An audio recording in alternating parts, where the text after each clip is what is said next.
খুব সহজ পদ্ধতিতে চটজলদি যদি তোমাদের কিছু খেতে ইচ্ছে হয়, এই ডিমের পোলাওটা কিন্তু বাড়িতে তোমরা ট্রাই করতেই পারো। বলতে পারো আজ আমাদের আবদারেই মা বাড়িতেই বানিয়েছিল ডিমের পোলাও, তাই ভাবলাম রেসিপিটা তোমাদের সাথে শেয়ার করে নি। তার জন্য প্রথমে এখানে মা 2 কাপ বাসমতি চাল নিয়ে নিয়েছিল।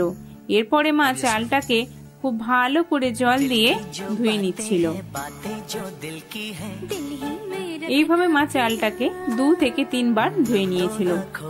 এরপর পরিষ্কার জল দিয়ে এটাকে আমরা আধ ঘন্টার মতো ভিজিয়ে রেখেছিলাম। এরপর একটা পাত্রে জল দিয়ে ডিমগুলোকে সামান্য লবণ দিয়ে সিদ্ধ করে নিয়েছিল। এরপর এখানে কড়াইতে দিয়েছিল সর্ষের তেল, দিয়েছিল পরিমাণ মতো হলুদ গুঁড়ো আর লবণ। এবার আমরা ডিমগুলোকে খুব ভালো করে ভেজে নিয়েছিলাম। এইভাবেই মা ডিমগুলোকে ভেজে তুলে নিয়েছিল। তো এখানে কিন্তু আমাদের ডিম ভাজা একদম কমপ্লিট। ওই তেলের মধ্যে দিয়েছিল 1 চামচ ঘি, ফোড়নে দিয়েছিল গোটা গরম মশলা ও গোটা জিরে।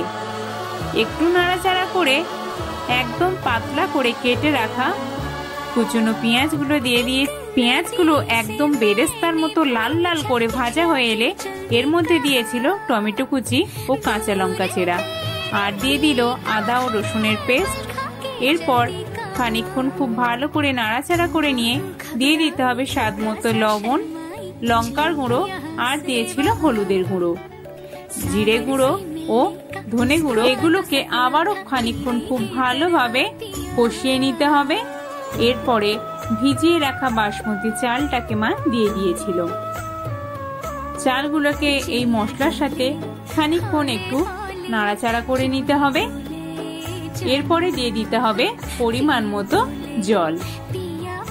জলটা দিয়ে এটাকে ঢাকনা দিয়ে 15 থেকে 20 মিনিট ফুটিয়ে নিতে হবে। এরপর ঢাকনা খুলে আগে থেকে ভেজে রাখা ডিমগুলো এখানে দিয়ে দিচ্ছিল। এরপর আবারও খানিকক্ষণ ঢাকা দিয়ে রেখে দিয়েছিল। ঢাকনা খুলে দেখতে হবে জলটা একদম শুকিয়ে এসেছে কিনা। যদি শুকিয়ে আসে তাহলে কিন্তু আমাদের ডিমের পোলাও একদম তৈরি। মা টেস্টটাকে আর একটু বাড়ানোর জন্য উপর থেকে ছড়িয়ে দিয়েছিল অল্প পরিমাণে চিনি। এরপর একটু হালকাভাবে নাড়াচাড়া করে দিচ্ছিল।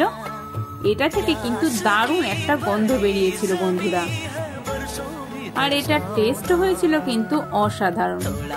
ব্যাস, এখানে আমাদের ডিম পোলাও কিন্তু একদম তৈরি।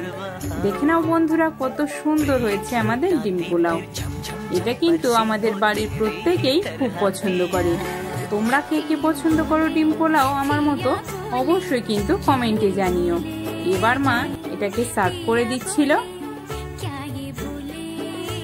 তো বন্ধুরা, কেমন লাগলো এই সহজ পদ্ধতিতে ডিম পোলাও রেসিপি?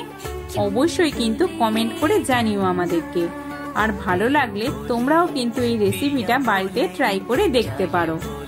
আর আরো নতুন নতুন ভিডিও দেখতে আমাদের চ্যানেলটিকে সাবস্ক্রাইব, লাইক ও শেয়ার করতে ভুলো না কিন্তু।